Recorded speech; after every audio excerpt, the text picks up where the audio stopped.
Deputy Speaker, sir, with your kind permission, I rise to reply.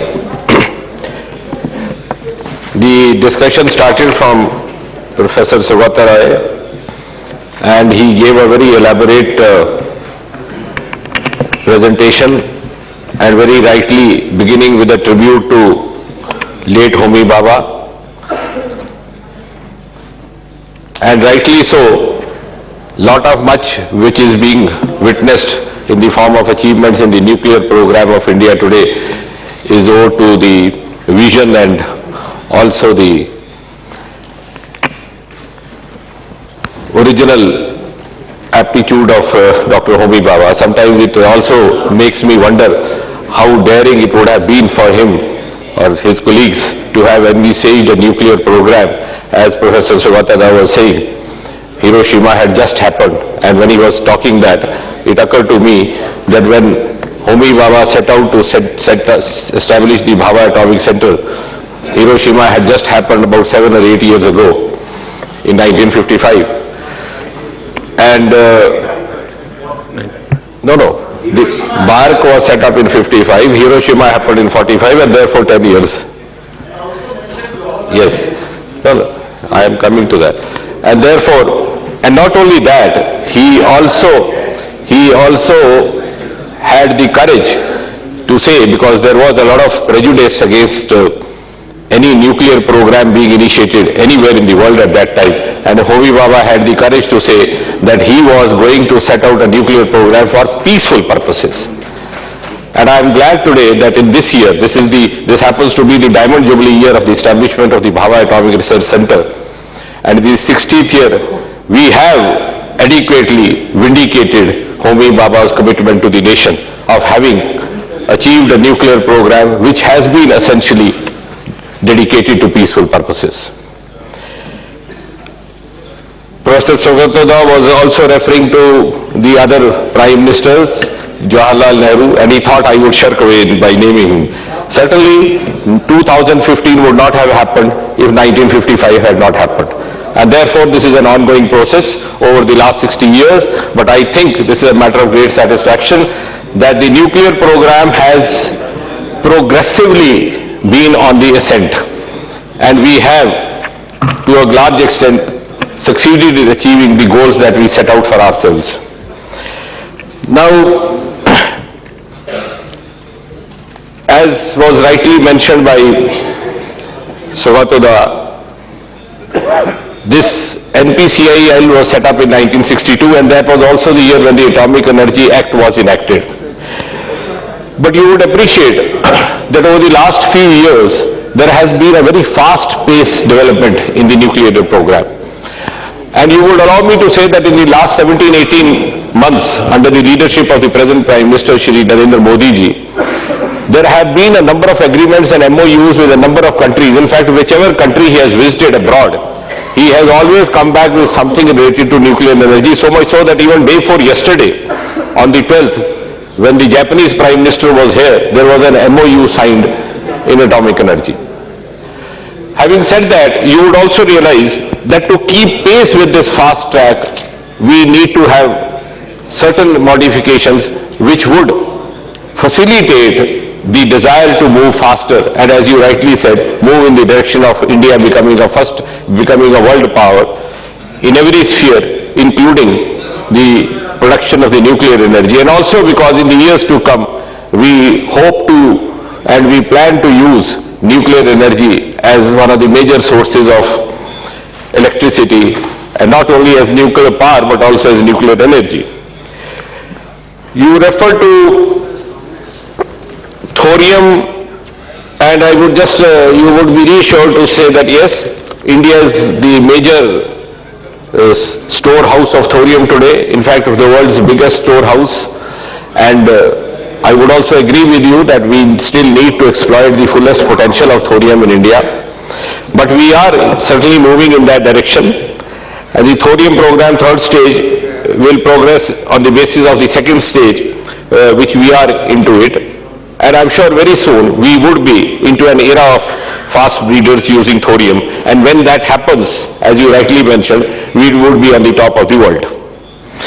You mentioned about the apprehension about the accidents. Fukushima, the latest one and the most dreadful one that happened in Japan in the year 2011. I would just like to put the record straight.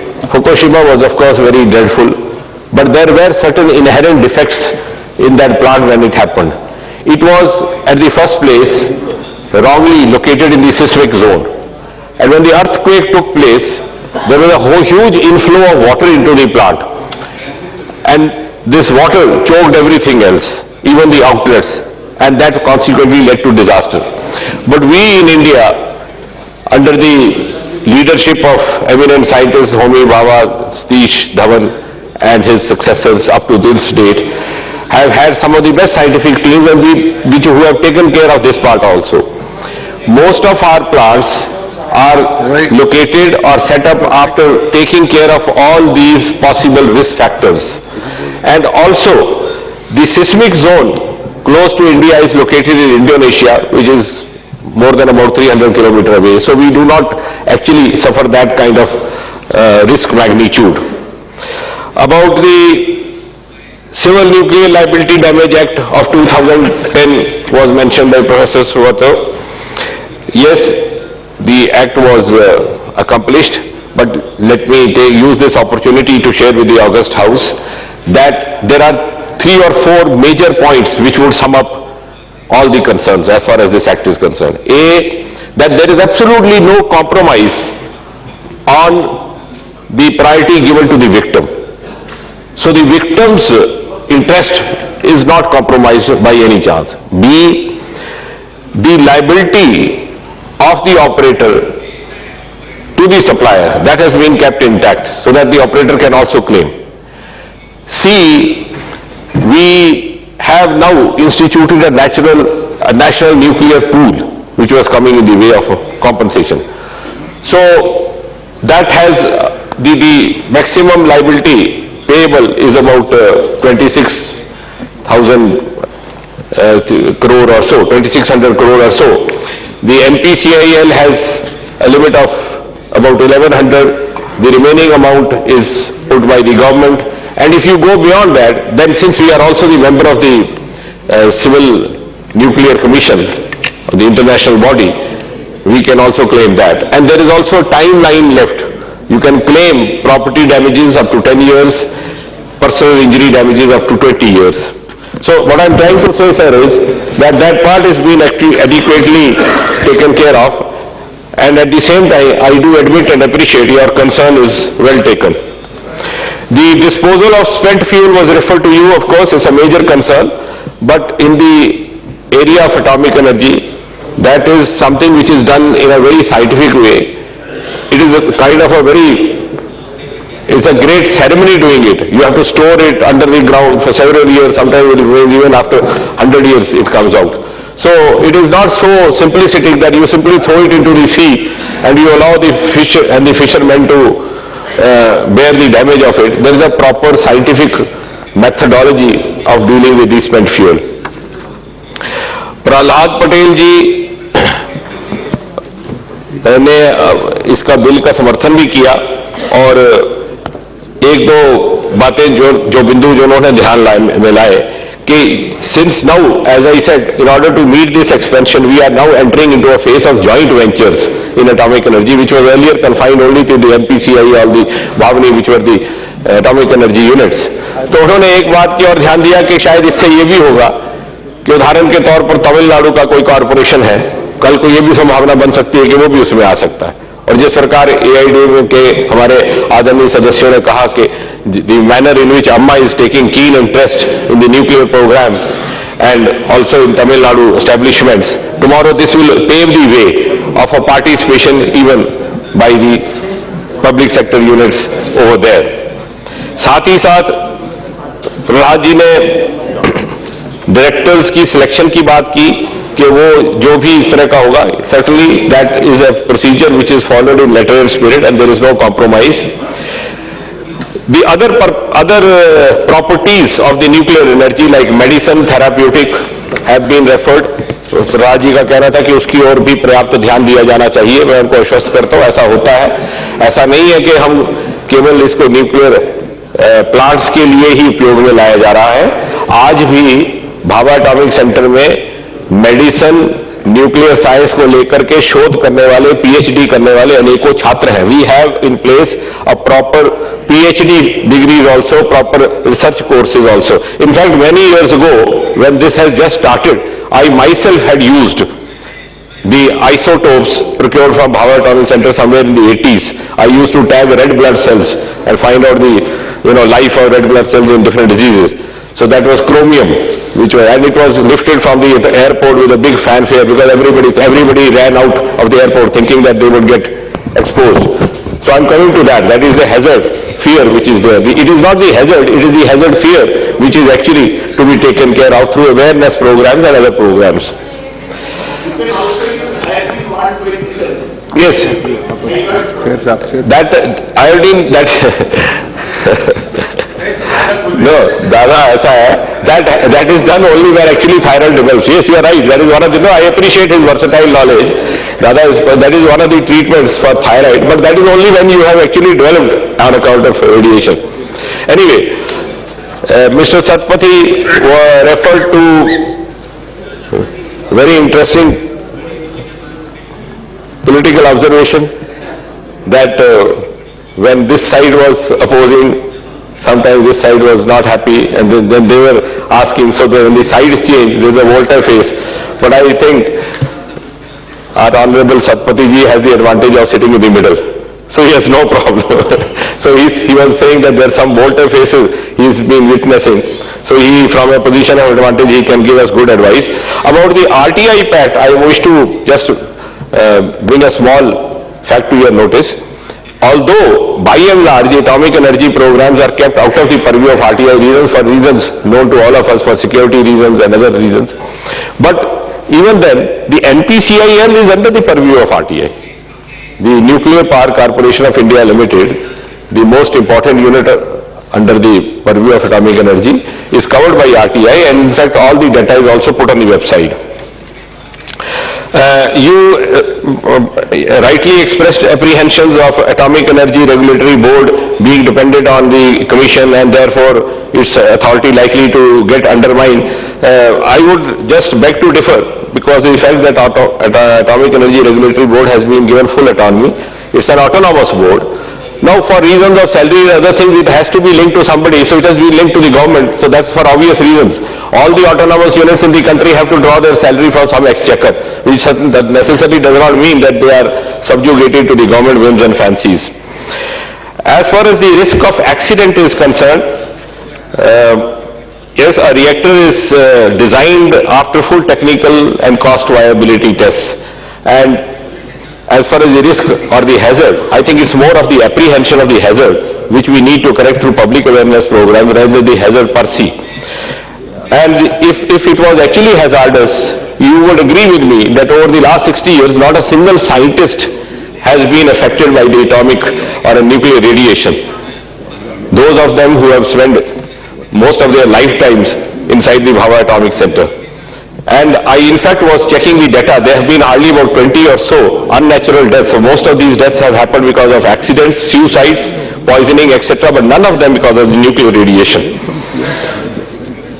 The safety standards, and in fact in some of the foreign countries nowadays, they have got into the practice of bringing up nuclear plants even in the residential areas. So what I'm trying to say is that with each passing day, there is an improvement even in the safety safeguards, and therefore that is being adequately taken care of. There has not been a single evidence, and we live in an evidence-based era, of any hazard having taken place to the residents around or to those working inside the plants. Mr. Vinayak Rawat ji ने जैतापुर की बात की. मैं कहा कि शायद वो site सुरक्षित नहीं है. जहां तक वैज्ञानिक आधार पर मैं आपको आश्वस्त करना चाहूंगा कि ये it does not fall in the seismic zone. ये सारे परीक्षण करने के उपरांत ही इस प्रकार का निष्कर्ष निकाला गया था कि ये एक सेफ साइट है. और इसलिए आपसे भी आग्रह है, क्योंकि आप उस क्षेत्र से हैं, कि हम जागरूकता के कुछ कार्यक्रम आयोजित करके लोगों को ये समझाने का प्रयास करें कि इसका लाभ कितना अधिक होने वाला है. So apprehensions, sometimes occurring spontaneously, sometimes motivated by extraneous considerations, can be overcome by the collective effort of all of us. Mr. Jaidev Kala from TDP gave an elaborate presentation.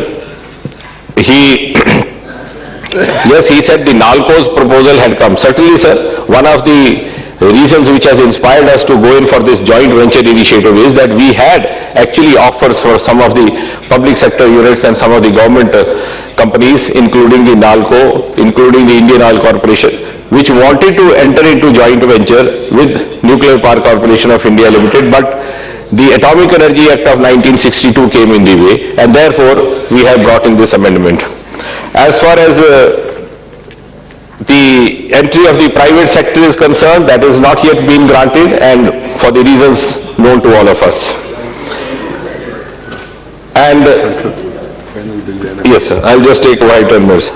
I'm not repeating, but I'm just trying to clear whatever has been said. What about the uranium? Mr. Jaidev has wanted to know about the uranium coming in from the other countries. We have a regular import of uranium happening from a number of countries, including Canada, Kazakhstan, Russia. As I said even day before yesterday, when the Japanese Prime Minister was here, the Prime Minister entered into an MOU with regard to uranium, and wherever Prime Minister has been in the last 18 months, there has been some or the other kind of agreement or understanding as far as the uranium or the nuclear program supplementation is concerned. Mr. Reddy was referring to the breakup of 51%. Yes, earlier this Government Company Act, by definition, it placed an embargo of 51%. Now when we enter into the joint venture, we would have the other company also. We are not going to have any private company or foreign company. And may I just like to clarify with Mr. Rajesh, that there is certainly no FDI clause included in this amendment. I don't know how it has transpired. And the nuclear power generation, which he was a little pessimistic about, I would like to clarify that the nuclear power generation quantum is progressively on the increase, and by 2020 we will be having as much as 13,500 megawatts of nuclear power, which would become a major source of electricity and energy in this country. And in West Bengal, the Haripur site is already well placed. Nuclear medicine, thorium, I have already talked about, private sector. Yes, so I will not repeat, I will just sum up in 2 minutes. Yes, one word of gratitude, acknowledgement to Mr. P.R. Sundaram of AIDMK. He referred to the Honorable Chief Minister Amma taking a keen interest in the nuclear power establishments in Tamil Nadu, and I must admit that it is, of course, Tamil Nadu is one of our most precious storehouses of nuclear program, and he also made a query which needs to be responded. Yes, Kundakulam phase 1 has 2 units. You rightly mentioned that the first unit is under shutdown. It is under shutdown for regular basis for checks and other things, but we are sure by January we will start. So you can convey this good news to Honorable Amma as well. As far as the second unit of phase 2 is concerned, that also would be made functional by the March or April of 2016. So which in other word means that phase 1, both the units in Kundakulam, of course, with the repeated reminders from Honorable Amma and our efforts, we have tried to live up to her expectation. You asked for a greater share of energy. That is another issue which is bothering many of the honorable members, because the policy as it exists enables us to allow 50% of the energy share for the state, and Tamil Nadu is asking for a longer share because 35% goes to the surrounding region and 15% to the central pool. I just beg to bring to your notice, and you can take it up accordingly, that this is not in the purview of the Atomic Energy Department. Basically, this rule this is called Gadgar formula, which was originated from the Ministry of Power. So it is the Power Ministry actually which is determining how much share has to go somewhere, and we follow the same. So accordingly it can be taken. Some states are not willing to have the atomic energy. Is that? Then what is the condition? If you are giving share from here to that state, let those states having atomic energy, electricity generating, Those states let them share. Yeah, that is well taken. Otherwise nobody will ever say. That is well taken. That can be a mutual arrangement. That's right, sir. But what I was telling is the general rule which is followed, and some of these states have some reservations about that. But of course, what you are referring to, sir, is a general rule. You talked of safety of scientists, Bhagwat Manji, yes, but there is no FDI. He is walked out before that. And he also expressed concern about brain drain, which is slightly out of this. I have to sum up because I have been asked to do that. Dushyant जी ने कहा कि मारुति के साथ होगा tie up. I must confess with all the honesty at my command that this amendment will not debar Maruti from entering into a joint venture if it does so, just as Indian Oil Corporation has. But I think that was not the major concern. The major concern was that it would ultimately lead to a win-win situation for both the sides. They would also make some equity, because otherwise we don't have the means enough, and we also suffer from financial constraints in our expansion program. So maybe the equity which is generated for them would be put to use by them for their own purposes. Yes, yeah, exactly. So as far as expertise is concerned, well taken. NPCIEL will make up for that. Now, for example, NPCIEL is a partner, for example, with Bharatiya or any other concern, which of course, as you rightly said, may not be having the kind of expertise in atomic energy which is required. The NPCIEL will be the main leader. So they would be rather the investors and would be the beneficiaries by way of equity. We will not allow them to make cars in the atomic energy plant. So that we will not do. Gorakhpur, no, that is his state. The work has already started. No, but all the adequate precautions have been taken, and I think it's a matter of pride that we are getting the first nuclear installation in this part of the country. And no, please take his honest place. And sir, there are two amendments. No, he has not completed speech. Please. I then now request, there are two amendments, sir, one by Professor Sugata Roy and one by Mr. Prem Chandran. I would request them to reconsider whether we can take them back, because... No, that is his one. Okay, right. But your advice is well taken and we have considered it. And Professor Prem Chandran is also not there. His concern is already been incorporated in the amendment, and maybe it was not adequately conveyed by us to him, and therefore the amendment happened. Thank you, sir. Okay.